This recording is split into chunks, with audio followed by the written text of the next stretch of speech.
एक मतलब स्वागत कि खुदकुशी करने में कोई शान है, कि खुदकुशी करने में कोई शान है, जी के दिखला तब कहूँ इंसान है। क्या बात है, बहुत खूब ममता जी। कि जी के दिखला तब कहूँ इंसान है, और सारी दुनिया चाहे जो कहती रहे, कि सारी दुनिया चाहे जो कहती रहे, मैं जिसे पूजूं वही भगवान है। क्या बात है, बहुत खूब। बहुत शुक्रिया। कि मैं जिसे पूजूं वही भगवान है, और टिक नहीं पाएगा कोई सच यहाँ, कि टिक नहीं पाएगा कोई सच यहाँ, झूठ ने जारी किया फरमान है। क्या बात है, झूठ ने जारी किया फरमान है। झूठ ने, और एक शेर और पढ़ देती हूँ आपकी इजाजत से। जी जी। कि जब से चिड़िया ने बनाया घोंसला, कि जब से चिड़िया ने बनाया घोंसला, घर मेरा तब से बहुत गुंजान है। क्या बात है, घर मेरा तब से बहुत गुंजान। बहुत धन्यवाद। मेरी जिंदगी में दूर तक शामिल नहीं है, वो मेरी जिंदगी में दूर तक शामिल नहीं है, मगर एक पल भी उससे दिल मेरा गाफिल नहीं है। क्या बात है। मगर एक पल भी उससे दिल मेरा गाफिल नहीं है। कभी लगता है इस दुनिया के मैं लायक नहीं हूँ, कभी लगता है इस दुनिया के मैं लायक नहीं हूँ, कभी लगता है ये दुनिया मेरे काबिल। क्या बात है, बहुत खूब बहुत खूब।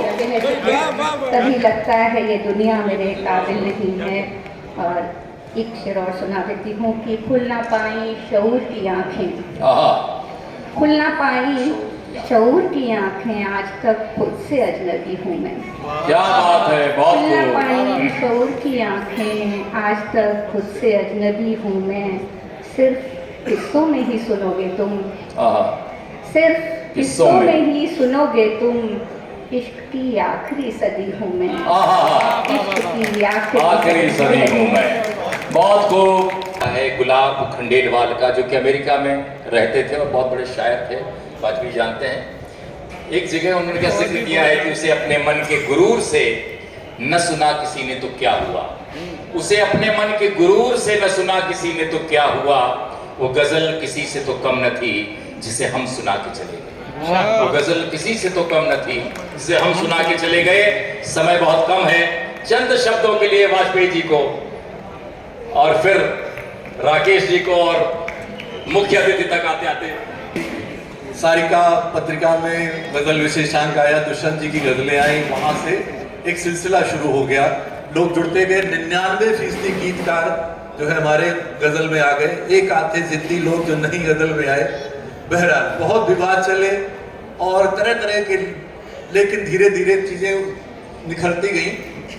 हिंदी वाले ये मानते थे कि चूंकि उर्दू में जो गजल है उसमें हुस्न इश्क ये सारा है, हम जो गजल कह रहे हैं उसमें आम आदमी की पीड़ा है, तो इसलिए वो ग्रामर जो उसकी होती, व्याकरण जो होती, उस पर ध्यान नहीं देते। ये सब विवाद चलते रहे। बहरहाल अब कहानी ये है कि हिंदी गजल की वजह से, यानी देवनागरी में जो गजलें लिखी जा रही है, वो पूरा का सारा जो कद है वो बहुत विस्तार पा गया है, बहुत विस्तार पा गया है। सारी दुनिया समा गई है गजलों में।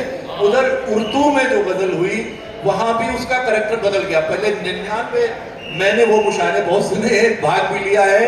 90% में हुस्न इश्क होता था, 10% में पूरी दुनिया होती थी। अब 90% में मानवीय सरोकार, सामाजिक सरोकार होते हैं, 10% में हुस्न इश्क होता है। ये बदलाव है। आखिरी बात यही है कि जितनी दुनिया की भाषाएं हैं उनमें एकमात्र ये हिंदी गजल है जिसने 40 साल में, मात्र 40 साल में जितने कीर्तिमान स्थापित किए, दुनिया की किसी भाषा की किसी काव्य विधा ने नहीं किए। गजल का आदमी नहीं हूँ, लेकिन शुरू में ही हमारे अग्रज ओम निश्चल जी ने एक बात कही, उसके उत्तर में कहना चाहता हूँ कि ऐसा 2 विधाएं हैं, गद्य की और पद्य की। गद्य की भी अनेक